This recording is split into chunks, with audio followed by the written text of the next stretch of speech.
Start महोदय शासकीय प्रोत्साहन के कारण सोयाबीन खरीफ की एक प्रमुख फसल बन चुकी है।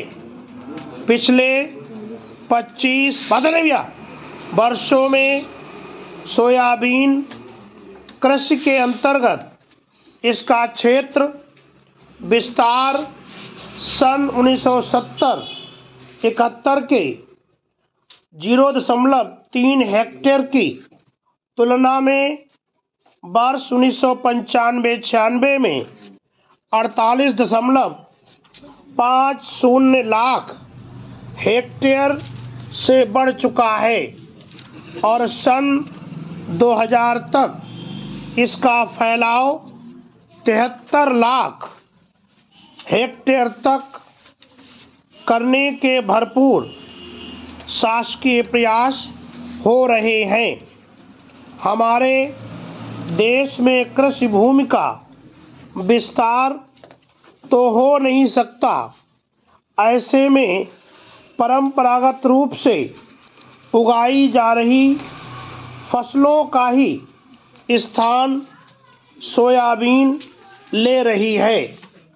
ज्वार, मक्का जैसी फसलों के निरंतर घटते क्षेत्रफल के कारण सोयाबीन की खेती को अधिक बढ़ाने और लोकप्रिय करने और खाद्यान्न के रूप में गेहूं की निरंतर बढ़ती मांग के फलस्वरूप इसके बढ़ते भाव से वर्ष 1996-97 में देश की गरीब जनता त्राही त्राही कर चुकी है।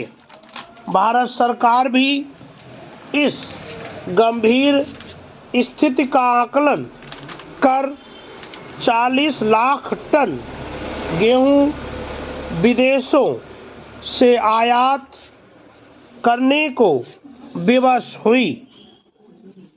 ऐसे में परिस्थितियों का मनमाना अंदाज लगाते हुए कृषि प्रणाली के बदलते रूप को देश की आवश्यकताओं के अनुरूप सही दिशा न देकर हमारे राजनेता और शीर्ष अधिकारी स्वर्ण मृगरूपी विदेशी मुद्रा के मोह जाल में फंसकर निर्यात प्रोत्साहन के लिए सोयाबीन उत्पादन को आवश्यकता से अधिक बढ़ावा दे रहे हैं। पैरा देश में सोयाबीन उत्पादन और क्षेत्र आच्छादन की दृष्टि से लगभग 70% योगदान मध्य प्रदेश का है।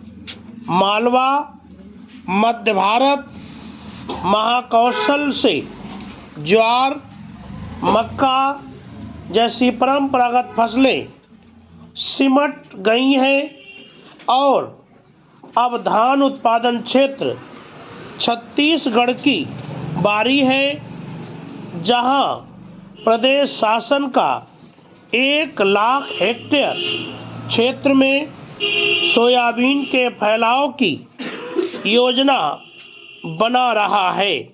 आदिवासी और ग्रामीण अंचलों में चाहे ग्रामीण जन और कृषि मजदूर भूख से तरसे, लेकिन प्रदेश के कृषि विभाग का एक सूत्रीय कार्यक्रम है।